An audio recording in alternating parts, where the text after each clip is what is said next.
explore the latest in the industry, QuickBooks, and integrations that matter to you.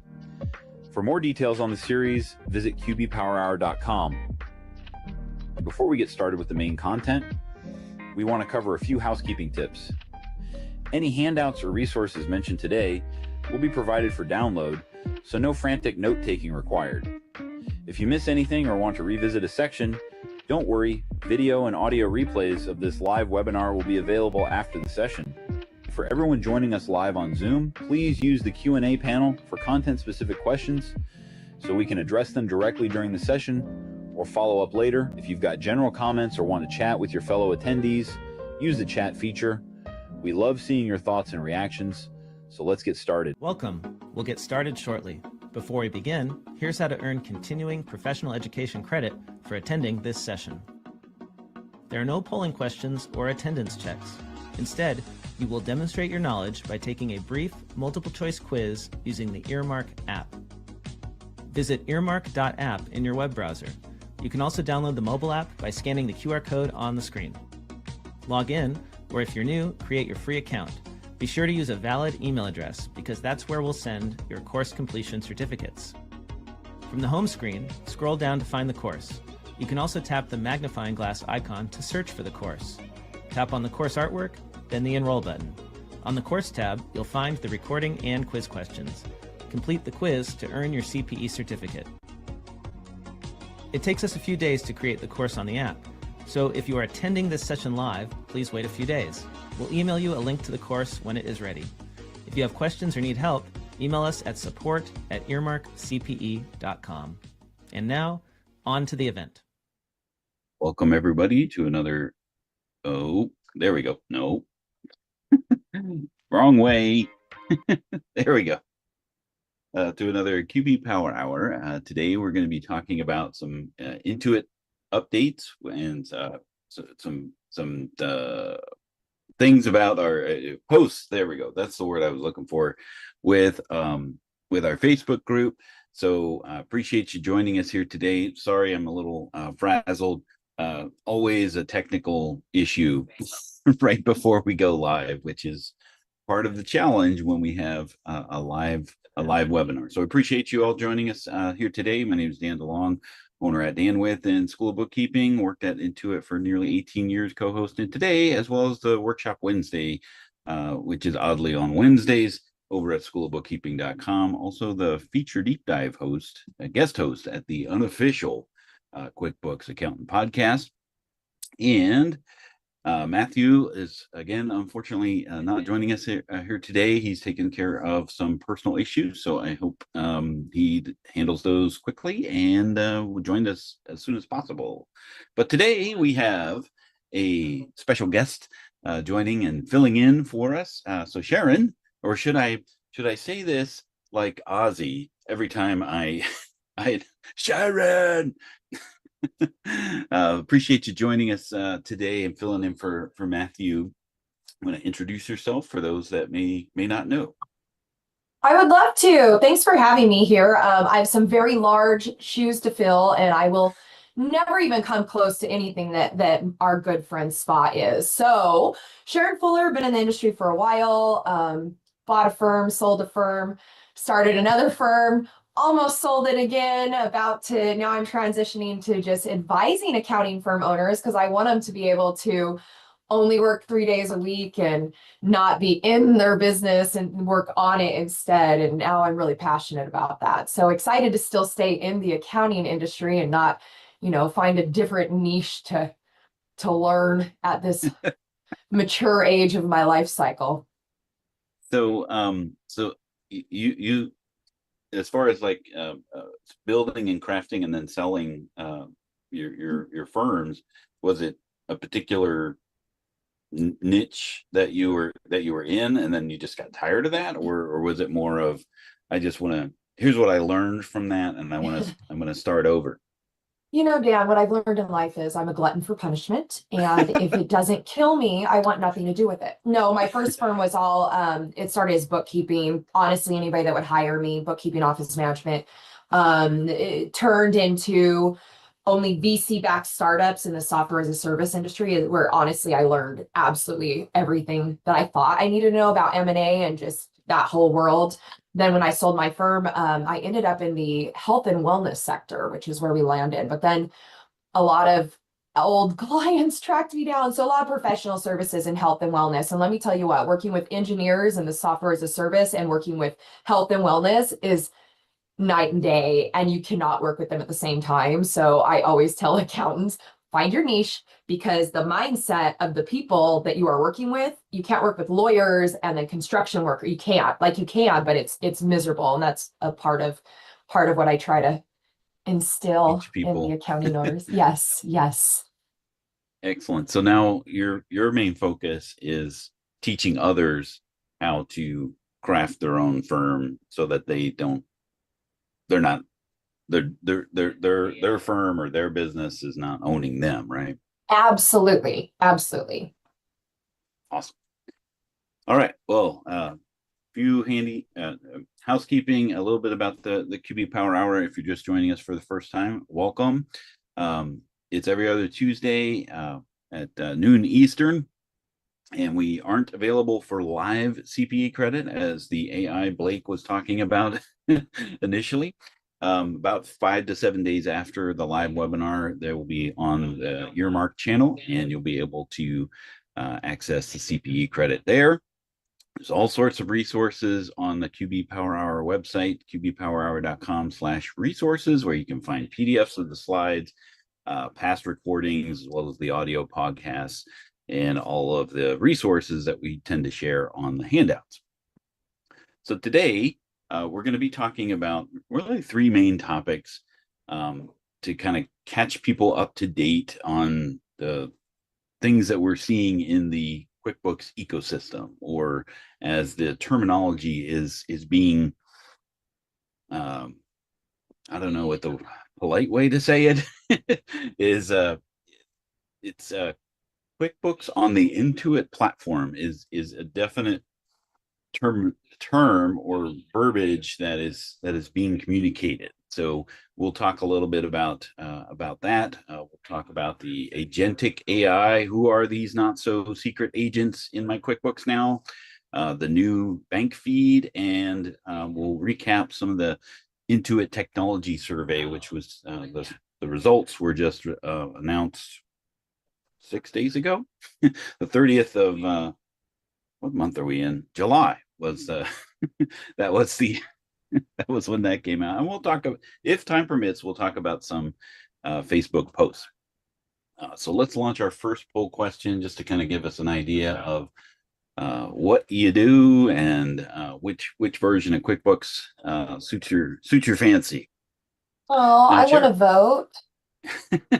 You can't vote, so but I can ask you while people are voting. Is QuickBooks Online or Only. desktop only? Only QuickBooks Online. Like I said, it's all about efficiency, and repetitiveness is what we need in our industry. So QuickBooks Online, or I will direct you to somebody that will utilize whatever software it is you're wanting to use. Got it. So did you start in the cloud, or did you start with desktop and then move some? Dan, we talked about my mature age. Don't let my beautiful skin let me seem younger than what I am. Started QuickBooks. Was it QuickBooks? I think it was QuickBooks way back in the day, what, 02 anyhow. And then we were on QuickBooks Desktop. And then when I needed to remote in, we had the online cloud servers. You had to pay like $1,000 a month to host your QuickBooks Desktop. And then you had to log into the cloud server and get in there. But back, I think in 14, when I really tried to get into QuickBooks Online, it was just not a good product. It was not a good product. Man, 12, 13. But it evolved. I think by 15, we were like QuickBooks only, QuickBooks Online only. It evolved quickly. And it was mostly due to the integrations piece. Is that what you found, that being able to where QuickBooks Online over desktop? I don't know. I don't know, there was a lot of integration. I think it was more of cost effective, availability, like the remote servers were extremely expensive. Then I had the licenses and then getting everything onto a remote server. And it just honestly, just having it at my fingertips it just became the convenience more than anything. And it was a learning curve. Desktop was far more robust. Now I go back to a desktop and I'm like, I can't remember how to use this thing. So needless to say, I'm not desktop certified in any way. Gotcha. And that looks to be what most people are. Where is my cursor? There it is. I'll close the poll and share the results. Looks 31% or agree with me. we've got 31% Sharon, and we've got those that straddle both sides, right? 63%. That tends to be our demographic here, is that a lot of people will work with both. Yeah. My computer is chugging away at a desktop project behind me. So let's go ahead and continue on here. So let's talk about these AI agents. This is a new term, I think, in the AI world, agentic AI, which is kind of where QuickBooks and you'll see all these SaaS products, software as a service, where they're putting AI in their product in some way, right? So they're spend a lot of money to either to train their own large language model, and they are putting those agents in some form inside of their product. Now, this is one of the reasons that QuickBooks Online is kind of where the direction is heading, not just for the convenience of, like what Sharon was saying about anywhere access and a little bit more cost effective than a $1,000 hosting service or whatever that case may be, but with the amount of data that they can anonymize and basically make the data anonymous, and be able to provide some of that information back into their product, this is where things are going to bubble up to the surface. So we talked a little bit a couple months ago about the price increase, and the price increase was positioned primarily as this is what you're getting for that price increase, is these Intuit agents. The Intuit Assist product was announced a couple years ago, and this is where it is turning, what it's turning into, right? So ultimately, we have 7 agents in grand total. What's that? Oh, that was a background. We have 7 agents in total, and in Simple Start, you don't get any. So this is one of those things that the version that you have determines the amount of agents that you get. So we'll kind of unpack who these agents are, what they do, or what they're supposed to do. Now, we're not going to demonstrate any of this stuff, because by the time you experience it, you will likely see something different than what we have. So this is the whole idea of what these agents are designed to do, and it's going to be pretty rapidly into not integrating, but rapid iterations of, as feedback is provided about what these agents are or are not doing, then they will likely change and get updated, right? So Simple Start, you don't get any agents. Essentials, you get 2. There's the accounting agent and the payments agent, and then there's this customer hub. We'll unpack those things in a little bit. In Plus, you get 3 more. So the customer agent, which is kind of an enhancement of the customer hub, and then deeper AI insights. And then advanced, you get 4 more. So you get the finance agent, the projects agents, analytics agent, and the payroll agent. Apparently, for 2 of these, you have to have the QuickBooks service in order to really take advantage of the agent, right? If you're not using QuickBooks Payroll, what good is the payroll agent, as well as the payments agent? So let's go ahead and unpack some of those. So in this, can I make a comment? Am I allowed to make am I allowed to comment here? It's crazy to are. me that Simple Start has 0 agents because I'm pretty sure my Simple Start subscription went up for everybody. So it's Yeah. Only went up $3. interesting. So In like in the past month, but anyhow, that's not yeah. why we're here today, but just interesting to me. Well, the I mean, you basically from the last year, right? There's been some Mm-hmm. enhancements, to the product. And you do get some AI categorization in the bank Yeah, feed, and we'll yeah, talk yeah, about that. yeah, So you do get that, but you don't get an agent out of the deal. And so yeah, that's why the price only went up $3 for Simple Start instead of for Essentials, it went up 5, and then yeah. Plus went up. No, Essentials went up 10, and Mm-hmm. Plus went up 16, Did and you Advanced went up $40 a month. did you see if we got again sidetracking here, but since we're all accountants, did you see if we got agents on our QBOA files? You do. Because Yes. we do? Okay. Yeah. I guess I Yeah, should because maybe start doing my essentially, books a little bit more. yeah, essentially you get a QuickBooks Online Advanced for your books. So you ideally should have all 7 of those agents Ooh, in your okay. QBOA books. So Yeah. in Essentials, you get the accounting agent, and it's kind of a accounting agent core, right? And then we'll talk a lot what happens in Plus. So you get the transaction review, basically ready to post in your bank feeds. Auto post, you can look for the badges, and then you'll be able. The agent can request more information from you to help with the auto suggestions or the categorization automation inside of the bank feed.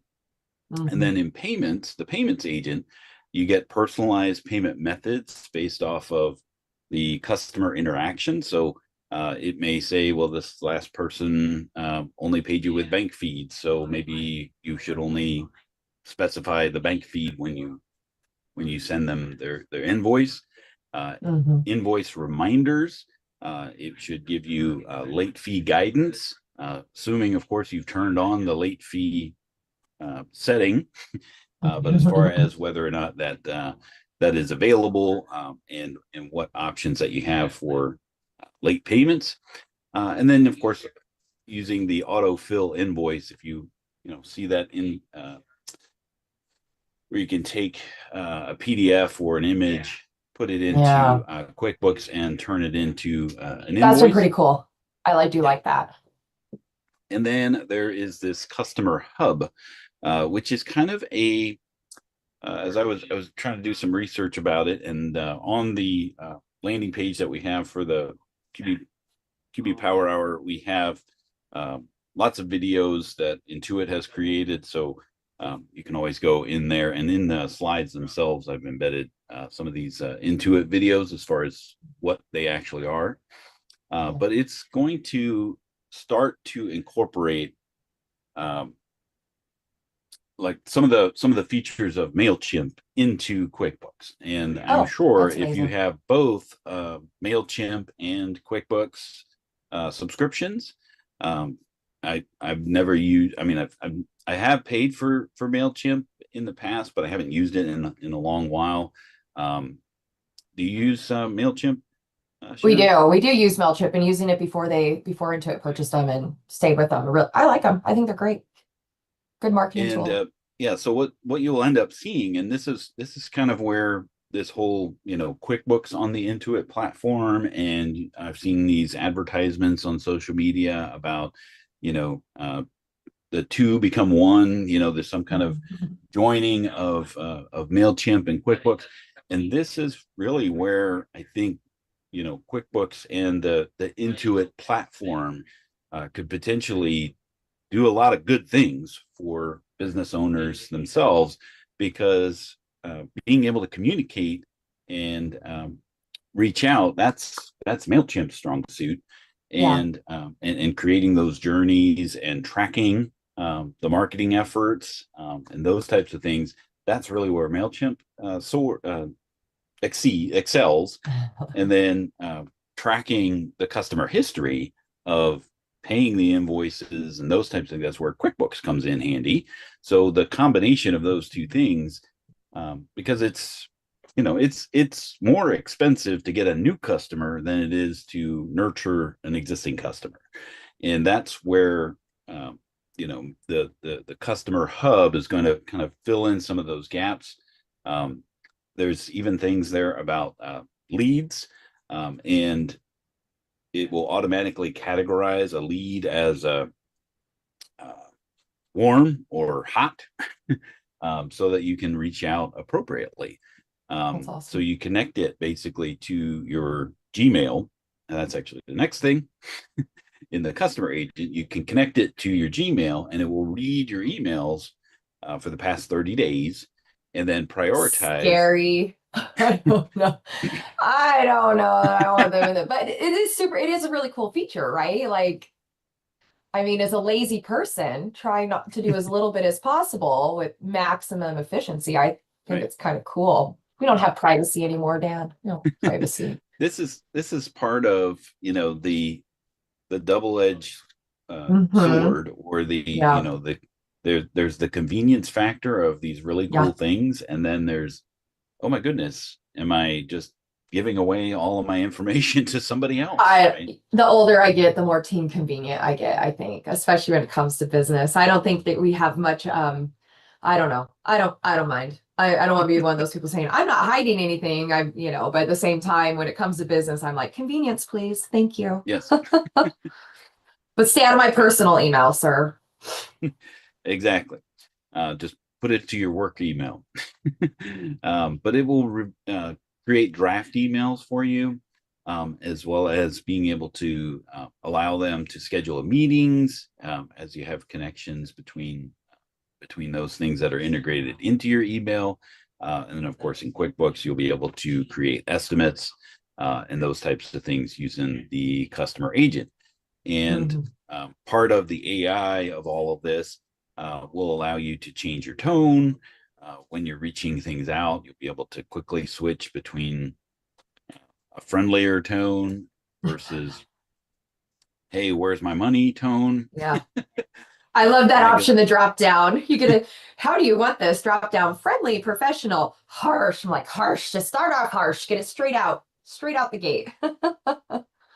And then as far as the agents that you get in Plus, there's an enhancement on the accounting agent, right? Where you'll get a little bit of the report analysis. You'll see these agents show up. I think the terminology that they're trying to incorporate or socialize is sparkles. I guess there's glitter inside of QuickBooks now, because it's got these little AI sparkles, and that's the diamonds that you typically will see as the international symbol of this is AI related. So you'll see those sparkles sprinkled, sprinkling the sparkles all throughout your QuickBooks. And then so you'll see that as far as insights. I thought it was really interesting when I first saw it, to look at a profit and loss, and you'll see that sparkle, and you can click on it, and it will give you an idea, look at the whole year and say, hey, there was a decline this month over the month prior, and here's why. And it gave you some indication as to why there was a sharp decline or why there's a sharp increase. So you get that in Plus, and then something near and dear to all of the accountants and bookkeeping pros on the call, the reconciliation. This is kind of a wait and see what this all boils down to. But I've seen some iterations of automatic reconciliation, whether you can upload the statement or the statement is automatically fetched for you, and how that boils into the reconciliation. So that's what you get with Plus. And then Advanced doesn't even have enough room for a picture, because there's the finance. Advanced, you set it and forget it. Yeah, the Ron Popeil version of QuickBooks. So we have the finance agent. So you get a little bit more on the insights. There will be forecasting and planning options, variant analysis with the finance agent, actionable recommendations, and then back on your Intuit Assist feed, you'll have some dashboard summary. So all of those things are kind of rolling into the finance agent. Projects. So you have a project management agent now. So the project tracker will help keep you, date conscious and those types of things. So you'll see nudges from within inside of QuickBooks on the project dashboard, task suggestions for you and your team, and then of course things that we're all really concerned with regards to projects is the profitability insights. Are you tracking things properly back to the project? And then as far as the payroll, again, you'll need the payroll service in order to get the most out of that, but collecting data, making sure the time cards are entered properly, doing some auto payroll runs, and requesting approvals when they're needed. And then analytics, you're going to get some on-demand reporting and insight a little bit more than what you see with inside of Plus. So those are the agents. And now my machine is flickering, so I can't launch the second poll. Have you seen the agents? And what do you think of the agents? Are you on a wait and see? All fluff, no substance? I've seen some interesting insights. Sharon, what do you think about?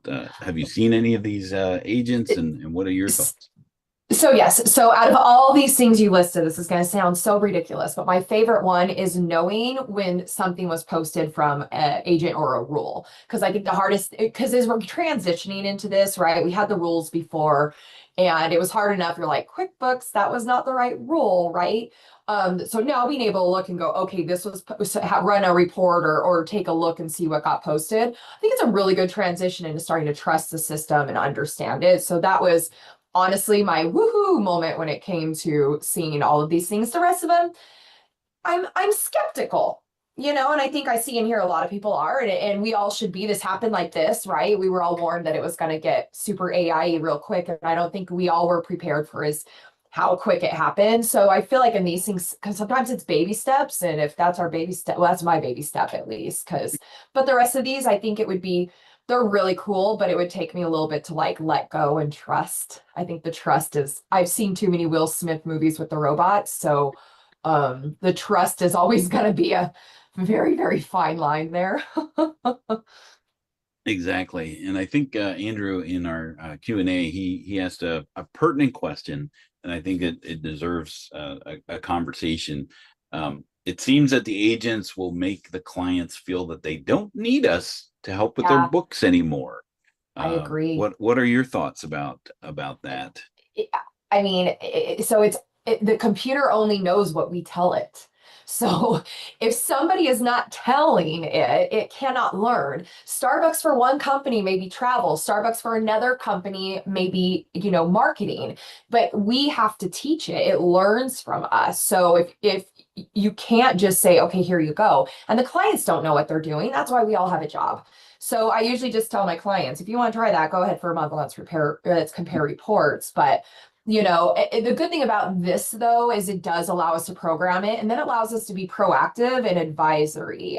Really just, we're living in more of that, let me help you, let me get ahead of it, instead of let me see the data after you've spent it. So, and one thing that was just asked real quick that I was really curious about as well, desktop doesn't have any of this, right? It's only online. Are they able to roll these things into desktop? Yeah, I didn't see that anywhere. Yeah, I don't think you'll see these agents show up in think so desktop either. at all. And I think I don't think so either. That is kind of the concern about desktop, is that you really can't get these insights on a desktop, even if it's connected to the internet. Because it's got to it only checks for an internet connection when it needs to, right? When you launch Mm-hmm. QuickBooks, or when you, Mm-hmm. it's maybe not always Run a on feed. Yeah. type of thing. So to get Yeah. that information in a usable way is probably going to be a challenge for the desktop product. Yeah. And then what's I going to ask you that popped up here?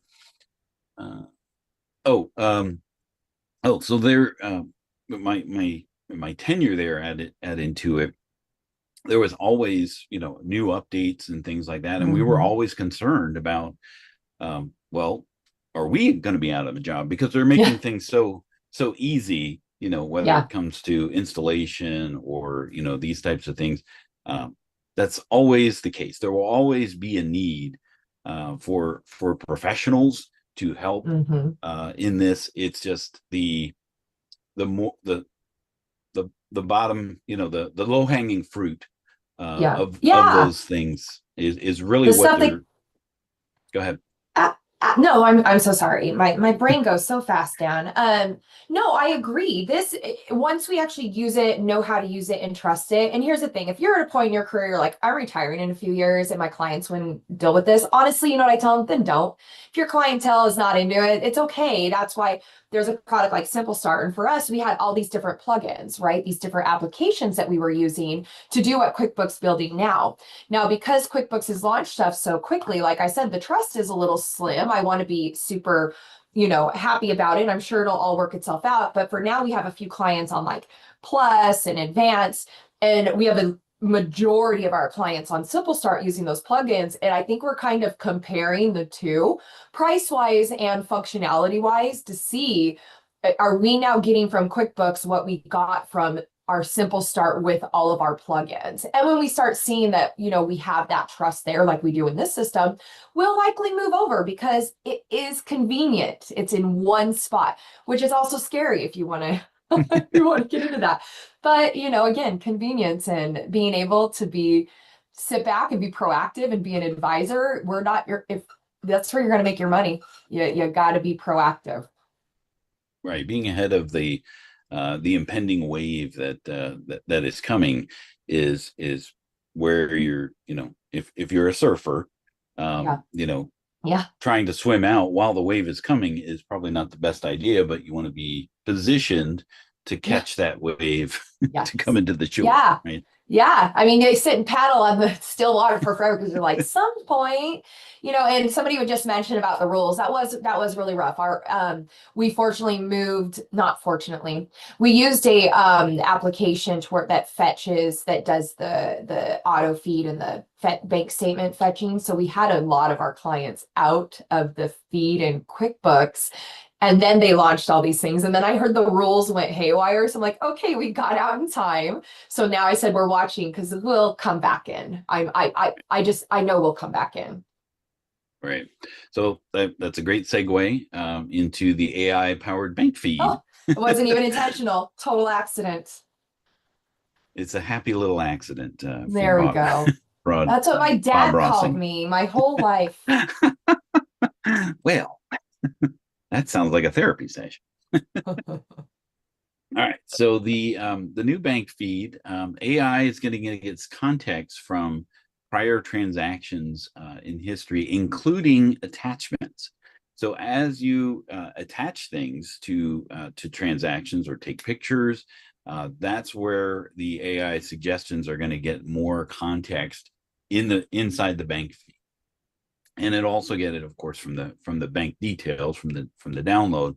But if, as we saw in, I think it was not this last scaling, but the one before where Digits was on the main stage there, they were talking about the bank details especially in an ACH environment.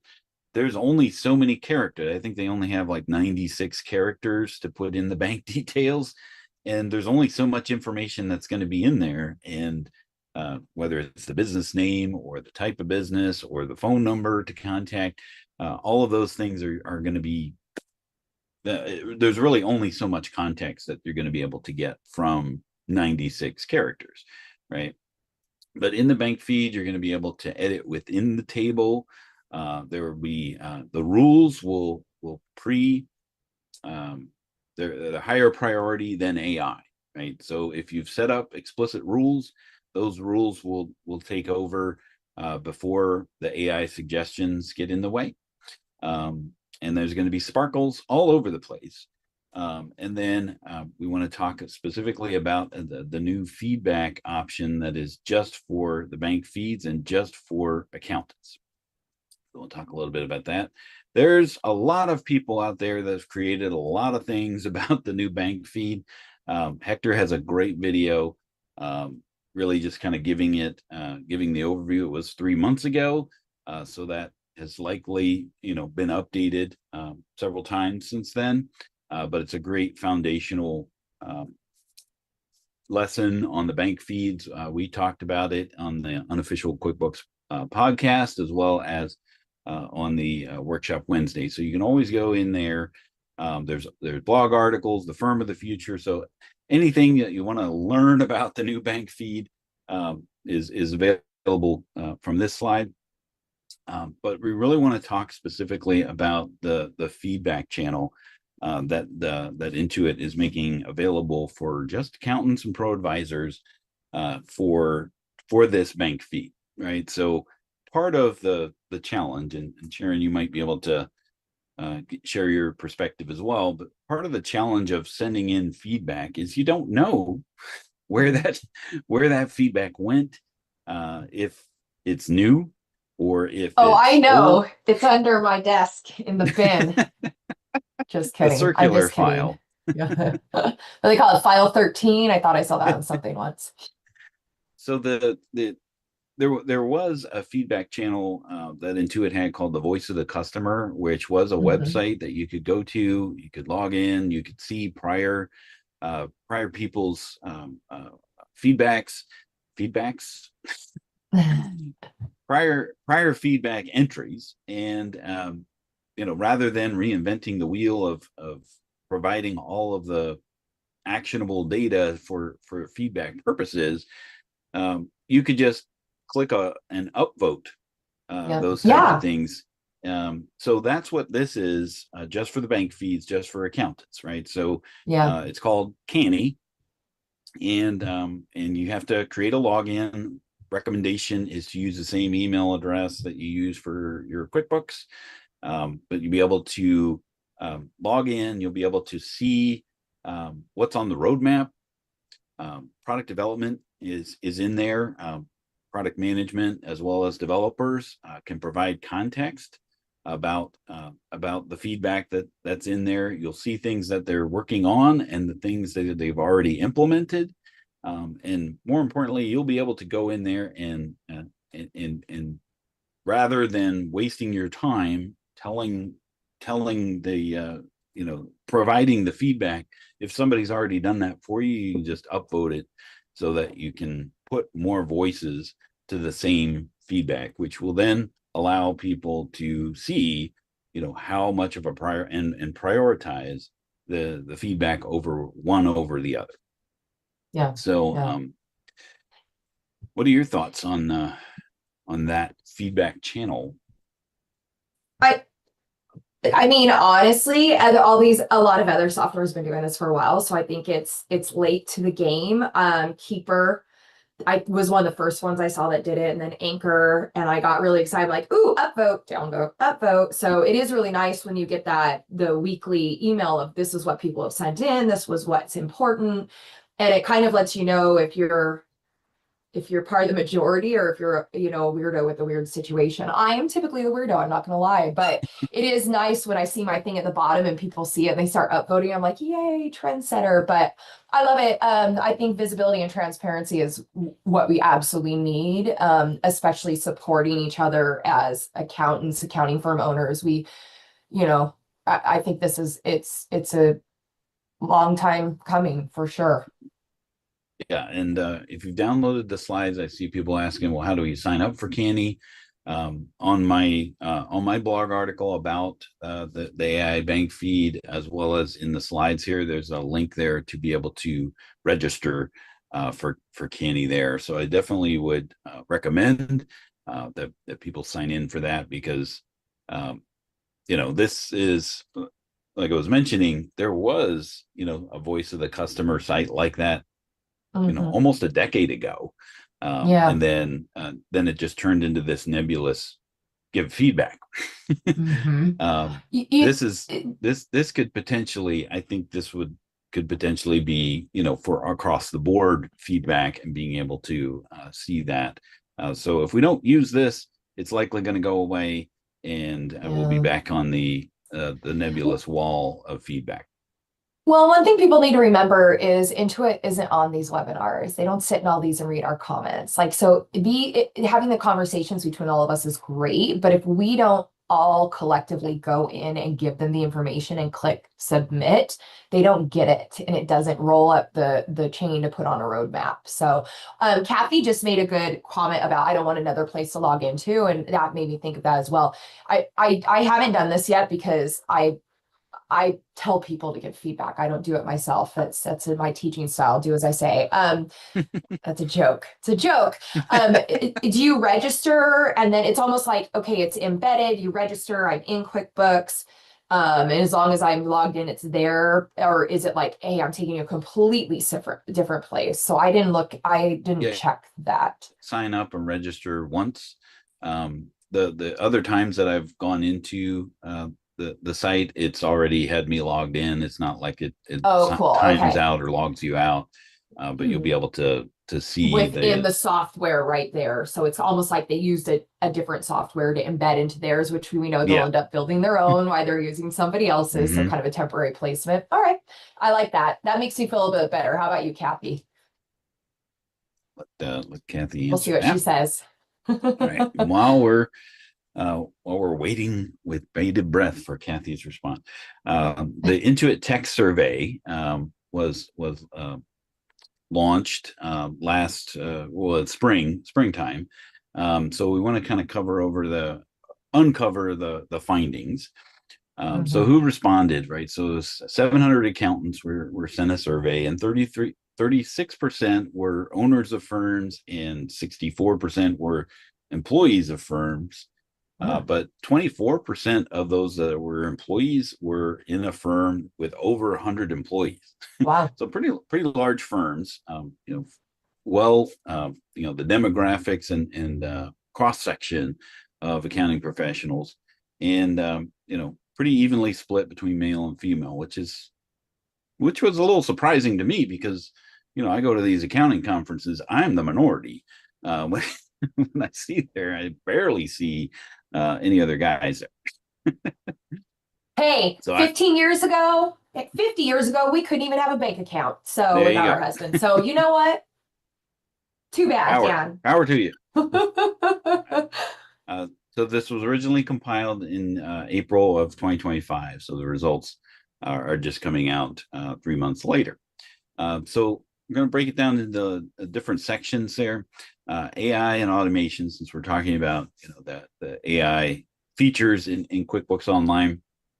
64% planned to invest or upgrade their AI in the next year. That was a slight increase from the year prior, and 95% use automation, and 46% use AI every day. Now, didn't go into great detail as far as what they're using and what constitutes using AI every day. Is it just asking ChatGPT, what did I eat today? I don't know. Taking pictures or generating images or whatever. But are we working on a lot of these AI and automations clear the way for the things that we were kind of talking about, the compliance work and the categorizations, but are we working on high value work or just shifting busy work? That's the question. What has been your thoughts about that, Sharon? I honestly think that accountants that like the busy work are going to find the busy work regardless of how many AI agents or what they do. Some of us are just very comfortable in that busy work because that's how we started and where we feel we need to live. So we're afraid of letting go of that. But Well, a lot of the people in the chat are talking about, the AI is not working correctly. And I completely agree, it doesn't, but it's going to, because the Right. more we use it, the more we feed it, the more it's going to progress. So I feel like in a couple years from now, we're going to be laughing about how when we used to do these things on our own, right? So it's a matter of, like I said, we keep a certain set on the QuickBooks Plus Advanced, keep an eye on them, use the plugins and the such on the simple start and compare. And once the QuickBooks starts getting everything together and streamlined, bop it on over because it makes sense. But yeah, Right. I think if you want busy work, you're going to make busy work. If you don't, you're going to find a way to get it off your plate.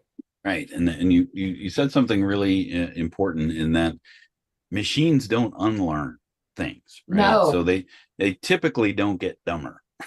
Yeah, as no. I mean, I've You guys, we forgotten all most of. saw The Matrix. I mean, come on. It's like Hollywood's been telling us for years what's going to happen. And we're sitting here like, what? So I'm over here prepared. I'm prepared. My chat GPT has a name. I say good night to it. I say good morning. I offer it coffee because when the robot overlords come for me, I would rather be their right-hand servant than out in the fields. And you guys laugh at me now, but we'll wait and see. Yeah, Just saying. I use Am I I joking use or am I not, Dan? you right. We had an AI cohort for the last 4 weeks at School of Bookkeeping, and Mhm. the subject matter expert that I had, he's like, I always say please and thank you to to Yes. Chat GPT just in case. Plus, I heard it uses up their energy and it makes them really mad. So that's me, I'm like, hey, tell me how to do this. Thank you. Have a great day. I like that back and forth just to stick it to them a little bit, right? Just because I feel better about myself in the end. Exactly. Yeah, just in case they start to turn on us, the It's ones not that if, Dan. It's anger when. It's when. Keep them happy. Keep your robots when, happy. when they become self-aware and they start talking to Oh, other agents. when my Roombas can start going up steps, I am in trouble. All right. So all of this, the tech, and changing the busy work is in service to strategic advisory. So Yep. by doing Yep. less of the compliance work, the hope is that this will allow and make room for being able to add those higher value Yeah. advisory services. So Yeah. 79% expect advisory to grow in their practice, Yeah. which of course 94% with those higher value services should believe it will boost their revenue. And 95% said tech helps them spend less time on compliance work and more on the client relationships. But do current clients value high advisory? Ugh, I couldn't say it. Do they does your book of business, are they the type that would value those high value services, and are we equipped to deliver? That's some of the buts with Yeah, that comment. right? I mean, some will and some never will. And that's okay. It's okay. That's what I tell people. But the ones that never will, good. We have a lot of those. Honestly, those are my money makers. The ones that I'm like, cool, we do their books. They pay X amount every month. We barely touch them and they're happy with that. That's the ROI on that is super high because everything's just doing it. Honestly, the ones we have to do way more work for, the fractional ones, those are the ones that you need us and we have to be in there no matter how much we automate. There's still high level factoring that needs to be done. But yeah, some clients are never going to see the value in what we do, and that's okay. Well, I'll Yeah, still take their money. I went to the to Hector's Reframe conference in New York. It was just a 1 day consolidated, Mm-hmm. and one of the big aha moments that I got out of it was somebody was there complaining about these high touch clients, and his answer was super simple. Is like, well, I think you have just reached or illustrated your highest subscription level. Yeah. And then now you just need to associate a fee to that of where Yeah. you would not be annoyed Yeah. if with Exactly. somebody like that, right? And Honestly, my then, whole business I have right now is on that. My last one was very fractional controller, fractional CFO, very high touch. We had a very high revenue and small amount of clients. This one we have a lot about clients, high revenue, but we can run the whole thing on two people in tech. right. All right, so No move way's on. wrong, So Dan. We're all right. exactly, Nothing is real in life except death and taxes. So, right. Exactly. I'm trying to get somebody was asking where's the link for Candy, and I'm trying to provide the landing page. All right. So all of this is in service to the technology that's there. Now we're getting into the place of tech overlord or overload, excuse me, not an overlord. I think you had it right the first time. Right? We're beholden to the technology, right? We're Mhm. now of those that were surveyed, average they're running about 8 apps for their core operations, and as the devil's always in the details. Mhm. 41% are struggling to integrate them, right? So Yep. one thing over here doesn't really talk to or has a disconnect between something else, right? So um, is that really what you've kind of focused on in your new adventure, helping people find out that tech stack that actually just works? Yes. And that is the hardest part. As we all know, accountants don't like change.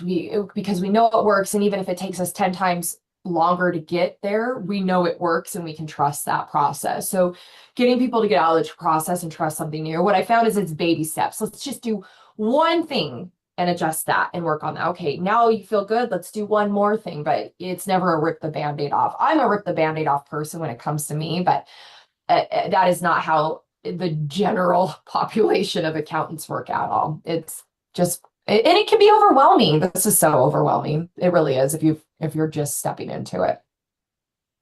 29 Oh, right there, 28. overwhelmed.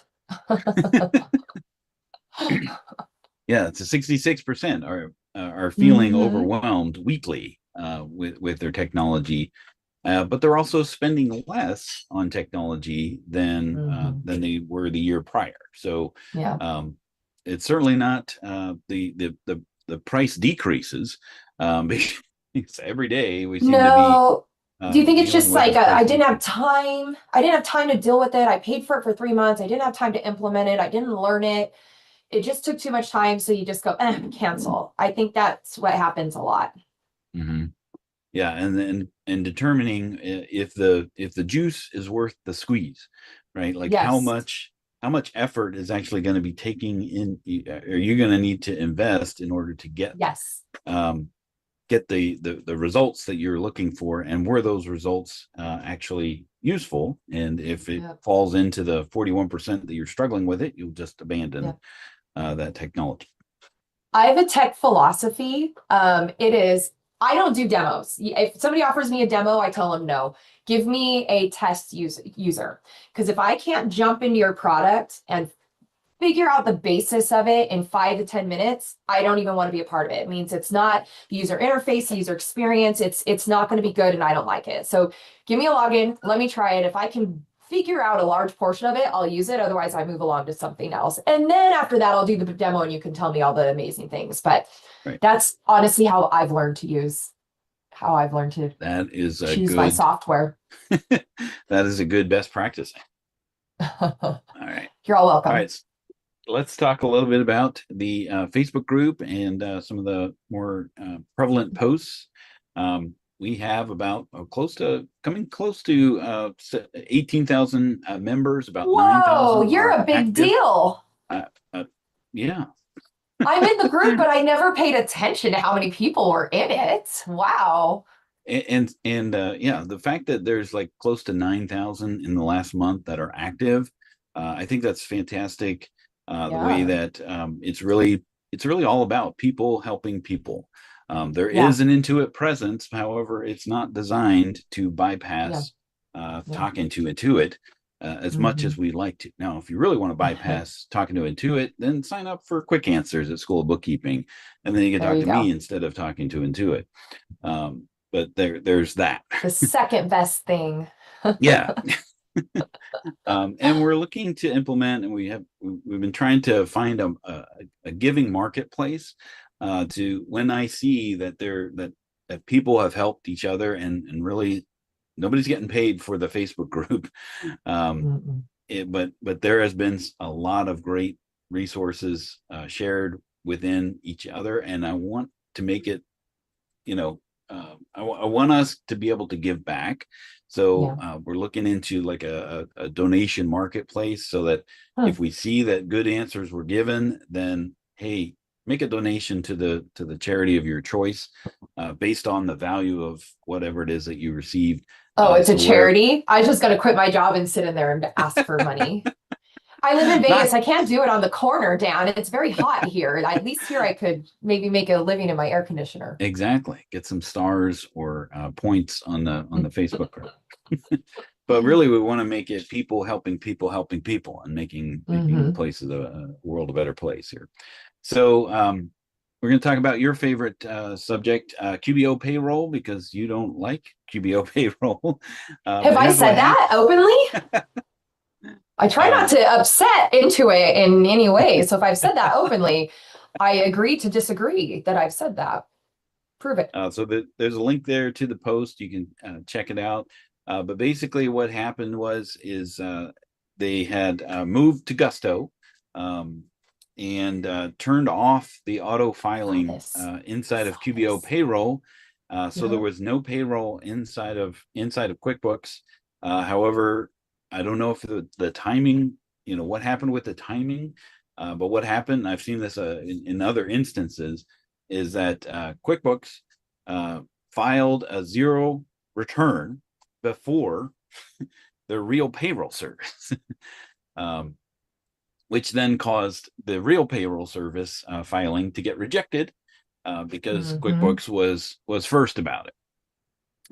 So what ends up happening in this case is they had to do an amended return, and then it becomes a finger pointing situation between the two payroll services as whose fault that was, and whether or not who's going to handle the amended return, right? So if you've turned off your payroll filings, which is in the payroll settings, there's just a checkbox there to automate the taxes and forms.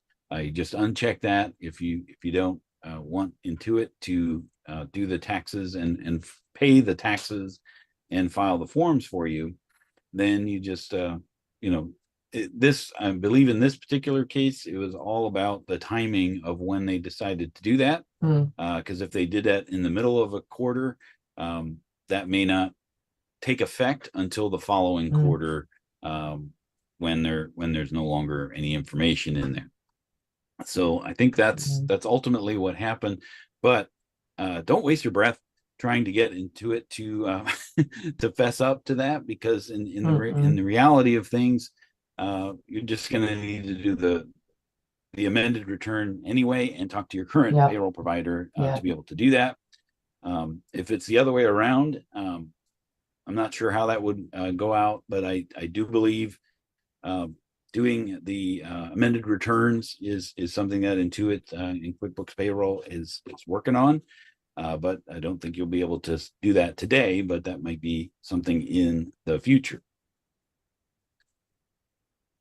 And friend of our of the group, Stacy Byrne, actually posted this earlier and actually found the answer herself, and was nice enough to update the post so that we could all see that without having to go into the comments to be able to see that sort of thing. But in this particular case, it was troubleshooting a balance in undeposited funds or payments to deposit, depending on what version of QuickBooks Online you're dealing with here. But they were seeing a large balance in undeposited funds, but when you go to the bank screen, they didn't see any funds to deposit. Well, what happens is that when you are using QB payments, on the bank deposit screen, the QuickBooks payments section is automatically collapsed by default. Because in reality, you really shouldn't have to do anything with QuickBooks payments. Once you send the invoice and once they're paid, the rest should be done automatically. Sometimes it can't do that, and you usually get an alert on your QuickBooks somewhere, and then you have to go in here and actually expand the QuickBooks payments and be able to make those payments manually. Usually it's when you've refunded more amount than you've taken in that day, and it's having trouble making the negative deposit, which is a little bit of an oxymoron for the deposit screen. Making a negative deposit is really a check, but it can't do that through undeposited funds. So sometimes they'll sit there and you'll have to make those manual actions. Journal entries, yeah. But this was a common thing when I worked there, that people didn't even know it was there because it was collapsed by default. So that's always something to look for when you see a balance in undeposited funds, and but don't see anything on your undeposited funds or your bank deposit screen to be deposited. Always check and make sure if that is collapsed there for you. All right, so we timed that right. Right on the dot. Right on the top. That's our last question there. Was this information useful? Of course, we have go ahead. And just know I can see the responses, and I will come for you. Oh, what? We have a QuickBooks. We have a QuickBooks desktop users. I have a feeling. I mean, because it's true. It would be unuseful for QuickBooks desktop, absolutely. But I have a feeling they're trying to move away from that. I don't think we're going to see desktop in a few years. I think you're going to have to move to enterprise. That's my personal opinion, and people come at me pretty hard with that one, but I don't. It's all speculation. I speculate that. So next time on the QB Power Hour, we're going to be talking about the changes and updates on migration from desktop payroll or desktop to QuickBooks, and payroll will be part of that, as well as attachments. So there's always been a what happens to attachments when we got a big chat about attachments in here. So yeah. So hopefully you can join us next time in a couple of weeks on that. And Sharon, thank you again for joining us here today. This was awesome. I love it. Really appreciate you joining us. Thank you. Thank you for having me. All right. And we will see you next time on the QuickBooks Power Hour, and hope everybody has a great day. Bye, everybody.